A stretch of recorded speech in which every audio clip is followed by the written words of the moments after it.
Talking today about driving on rough roads. Elijah asked me to make this video a few months back. I do apologize for the lateness of getting this going, but here we are. Most of you I know are driving pavement princesses. That means that your vehicle has never seen a gravel road, a dirt road, or whatnot. You're always on bitumen or pavement.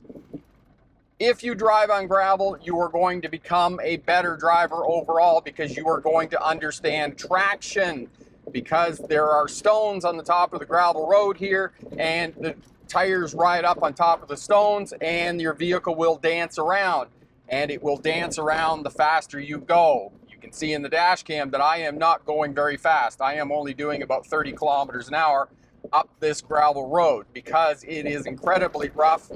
There's a lot of washboard and you need to figure out how to read the roadway. Where are you going to get the most traction and where are you going to get the smoothest ride? Oftentimes it's going to be on the center of the roadway where you're going to get the most traction. Now, you got to be careful going over crests of hills, curves, corners, and turns. You're going to have to stay to your side of the road and it may be rough and you're going to need to slow down even more. So the faster you go on gravel roads, the less traction you're going to have, the more the vehicle is going to dance around. The other piece about it is at intersections and places where vehicles are braking, you're going to get washboard. And the more the road deteriorates, the less maintenance it has, the more washboard you're going to get. And it's this ripple effect, and it is incredibly rough. And you're going to have to figure out where to read the road so that you can get over and get a smoother ride. When following other cars on the gravel roads, sometimes you're going to need to stay back because it's going to be dry and there's going to be a lot of dust. And you'll want to turn your air conditioning on to recirculation so it's not pulling the air in from outside and pulling that dust into the cabin. Now, regardless, even if you have it on recirculation, you're still going to get a lot of dust inside the cabin. You're going to get a lot of dust on your vehicle. Therefore, after you finish driving on your gravel road, you're going to have to clean your car. So the other piece is, if the vehicle, you're too close, there's a lot of dust, you may just want to pull over, wait a couple of minutes before the vehicle gets a good distance in front of you so you can prevent dealing with that dust and being able to see better and having better visibility.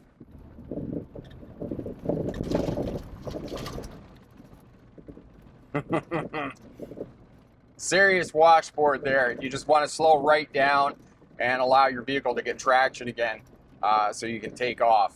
Now, when you come up the mountain road, you got to go back down the mountain road. It's unlikely that you're going to go up a hill and not go down a hill to get back down.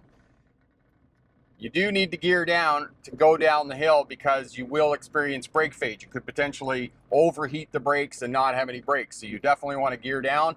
I'm in second gear. You might even want to go down to first gear. If you're in an automatic transmission, potentially you want to go down into one of the lower gears to have the drivetrain assist in braking going down the hill. Now, going around curves, corners, and turns like this, you want to stay to the outside on your side of the road. For me, it's the right side of the road, and you want to go the longest distance around the curve in case there's another vehicle coming up there. On these back roads, the climbing vehicle or the loaded vehicle has the right of way. So if there's a tractor trailer coming up the mountain, they have the right of way, okay? Because it could be a forestry road. But if there's somebody climbing, they have the right of way and you need to move over. If there's a vehicle coming down and it's loaded like a semi-truck, you're on a forestry road, they have the right of way. So be prepared to give the right of way to other vehicles when you're going up and down these potentially forest roads. So we got lots of dust here from that vehicle going up the hill there. And basically what I want to do when I'm braking on these hills is hard, short brake applications. Bring your vehicle speed down about 15, 20 kilometers an hour, let off the brake, and let the air go over the discs and the calipers and over the brake drums. Most of you are going to have disc brakes, and it allows the brakes to cool so that you're not using them excessively and potentially overheat them and have them fail.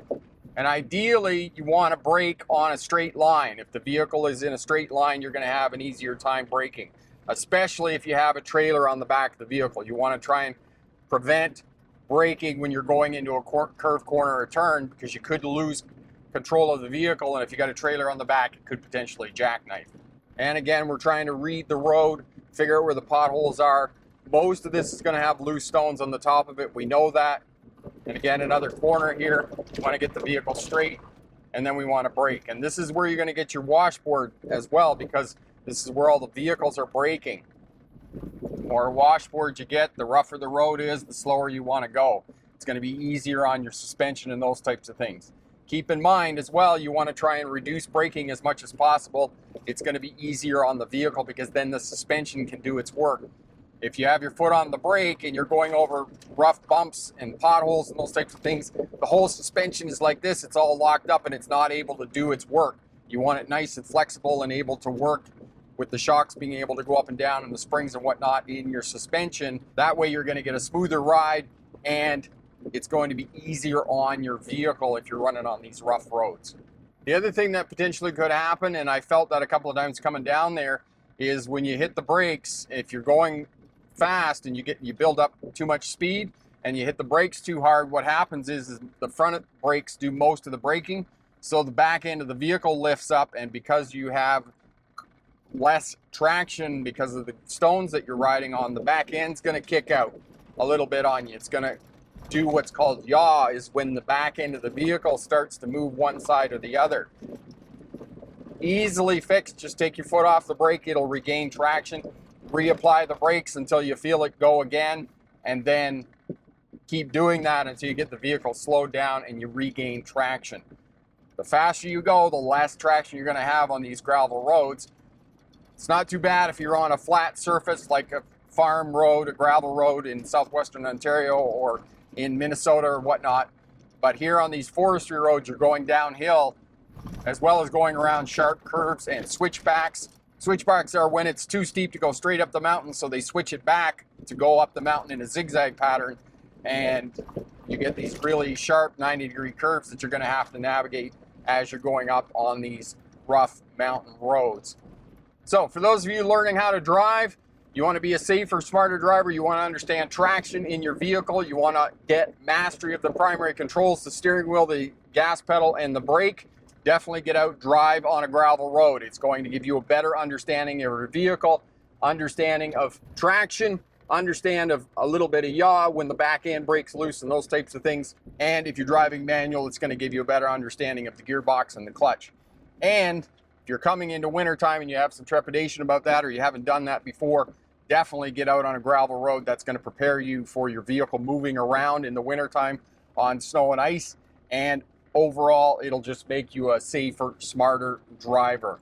Gravel roads, check them out, go for a drive, get dirty, have fun, and be a safer, smarter driver. And remember, pick the best answer, not necessarily the right answer. Have a great day. Bye now.